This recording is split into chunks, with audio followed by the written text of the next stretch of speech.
Panalangin para sa mga may malaking problema sa pera. Sa ngalan ng Ama at ng Anak at ng Espiritu Santo. Amen. Ama naming makapangyarihan, bago mo pa man nilikha ang tao sa daigdig na ito, ay nilikha mo muna ang lahat ng mga bagay na kanyang kinakailangan upang siya ay mabuhay ng matiwasay. Ang hangin ng dagat, ang sangkalupaan, ang mga halaman, ang mga hayop, at marami pang iba, sapagkat bilang aming napakamapagmahal at napakamapagmalasakit na Ama, ayaw mo na isa man sa amin na iyong mga anak ay mahirapan at magkulang. May kahirapan ngayon, may kakulangan ngayon, may hindi pagkakapantay-pantay ng mga tao ngayon, dahil sa kasakiman, dahil sa kasalanan, dahil sa kapabayaan ng tao mula noon hanggang ngayon. Pero kailanman ay hindi mo ito nilayon. Sa katunayan, matapos magkasala ang aming unang mga magulang, hindi mo pa rin kami pinabayaan. Binigyan mo pa rin kami ng kaligtasan. Binuksan mo pa rin para sa amin ng kalangitan. Pinangakuan mo pa rin kami ng abot-abot na maraming mga biyaya mula dito sa lupa hanggang sa buhay na walang hanggan. Kaya ipinagdarasal po namin sa iyo, Panginoon, ngayon ang aming mga kapatid na may malaking problema sa pera. Ang una ay yung mga wala namang kasalanan ng pagkukulang, kundi dahil naging mahirap lamang sila. Biktima lamang ng isang mahirap na sistema.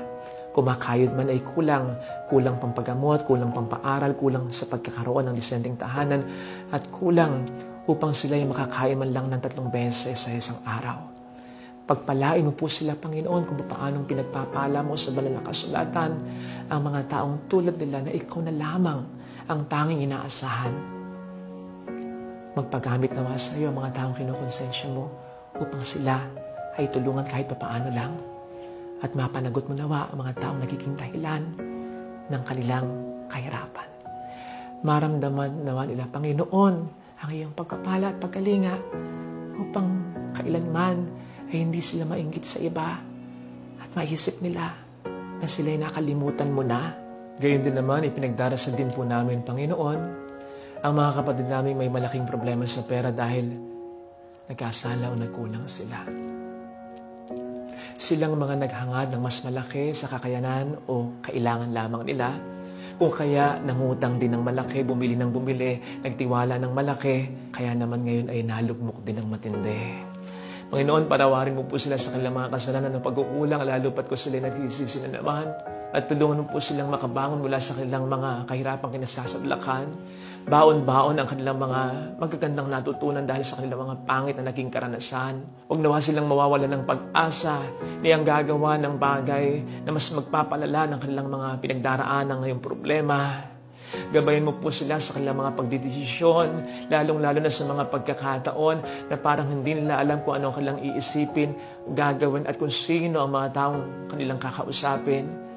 Protektahin mo po sila, Panginoon, sa mga dilang mapanghusga at naway bigyan pa sila ng tsansa ng mga taong pinagkakautangan nila. Konsensyahin mo po sana, Panginoon, ang mga taong sa kanila ay nanloko. Pagbayarin mo po sana, Panginoon, ang mga taong nangutang sa kanila, pero basta na lamang kinalimutan, pinabayaan sila.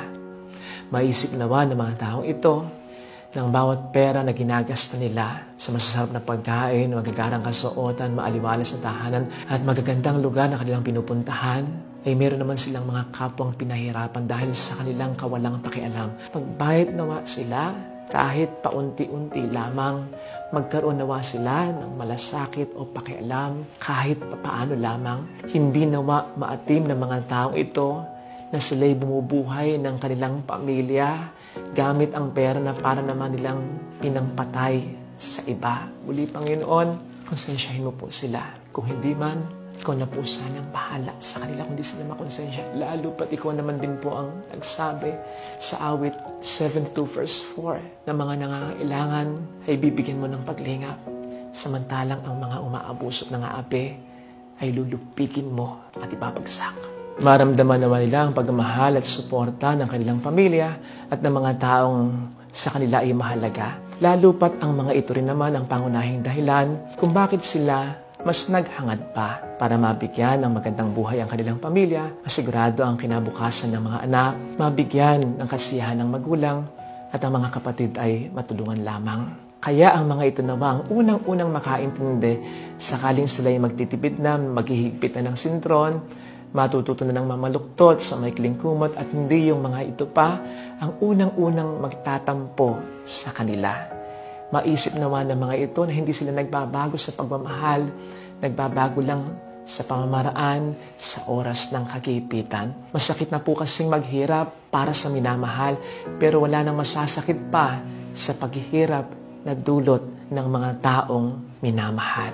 Pagpalain mo po sila, Panginoon, lalo pat wala na silang inaasahan kundi ikaw lamang. At kung wala na rin silang hinahangad na sobra, kundi ang kamanatagan lamang na sa iyo lamang nagmumula. Kaligayahan na hindi na ibibigay ng pera, kundi kaligayahan na naibibigay ng panatag na kalooban sapagkat ang lahat sa buhay ay sinusuko na sa iyo lamang. Ito po ay hinihiling namin at kiniklaim namin para sa amin at sa mga taong lubhang nangangailangan ngayon pa lang magpa sa walang hanggan. Sa ngalan ng Ama at ng Anak ng Espiritu Santo.